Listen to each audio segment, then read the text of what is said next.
ഗതിമാറിയ Palestine യുദ്ധത്തിന്റെ ഭാഗമായി ഇറാനുമായി ചെറിയ രൂപത്തിലുള്ള സംഘർഷത്തിലേക്ക് പോയെങ്കിലും വലിയ രൂപത്തിലുള്ള ഏറ്റുമുട്ടലിനോ യുദ്ധപ്രഖ്യാപനത്തിനോ ഇസ്രയേൽ പോയിരുന്നില്ല.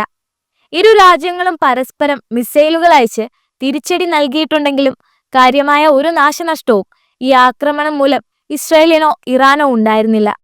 എന്നാൽ ഇനി ഈ ചിത്രം മാറും. ഇസ്രയേലിന്റെ നിലനിൽപ്പിന് തന്നെ ഭീഷണിയാകുന്ന സംഘർഷത്തിനാണ് ആ രാജ്യം ഇപ്പോൾ വഴിയിട്ടിരിക്കുന്നത്. യുക്രൈന് ആയുധങ്ങൾ നൽകി സഹായിക്കുക വഴി റഷ്യയുടെ കോപമാണ് ഇസ്രയേൽ ഇപ്പോൾ ചോദിച്ചു വാങ്ങുന്നത്.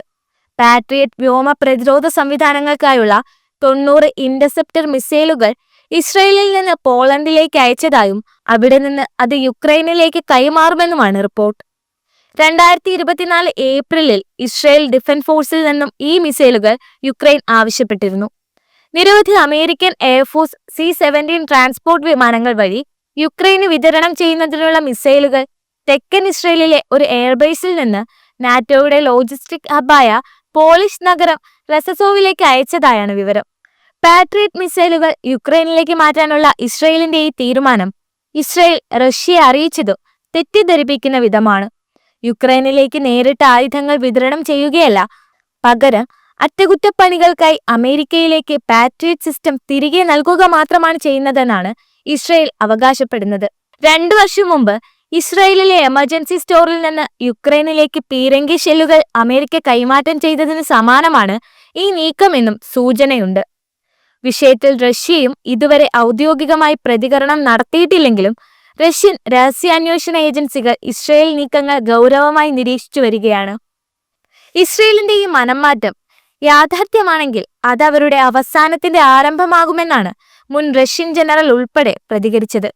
ഇസ്രയേൽ പ്രധാനമന്ത്രി ബെഞ്ചമിൻ നെതന്യാഹു യുക്രൈനിലെ വ്ളാഡിമിർ സെലൻസ്കിയിൽ നിന്ന് ആഴ്ചകളോളം കോളുകൾ സ്വീകരിക്കാൻ വിസമ്മതിച്ചിരുന്നു.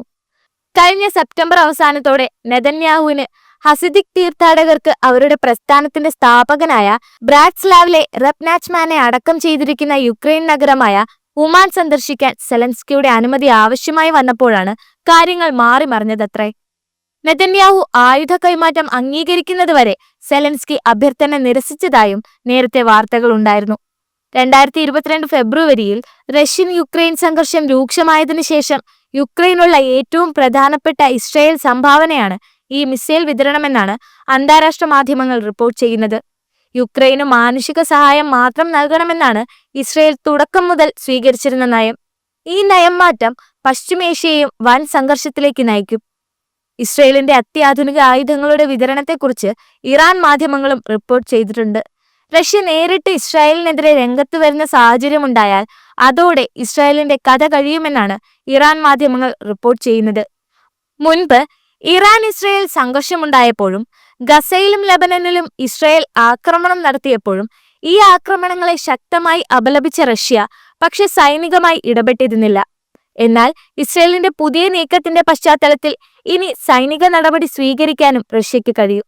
മാത്രമല്ല, വൻ നശീകരണ ശേഷിയുള്ള ആയുധങ്ങൾ ഇറാന് റഷ്യ നൽകുകയും ഈ ആയുധങ്ങൾ ഹിസ്ബുള്ളയ്ക്കും ഹൂതികൾക്കും ഹമാസിനും ലഭിക്കുകയും ചെയ്താൽ അത് ഇസ്രായേലിനു മാത്രമല്ല അമേരിക്കയ്ക്കും വൻ ഭീഷണിയാകും. പശ്ചിമേഷ്യയിലെ അമേരിക്കൻ സൈനിക താവളങ്ങൾ വലിയ സുരക്ഷാ ഭീഷണി നേരിടുന്ന അവസ്ഥയിലേക്ക് കൂടിയാണ് കാര്യങ്ങൾ ഇനി പോകുക.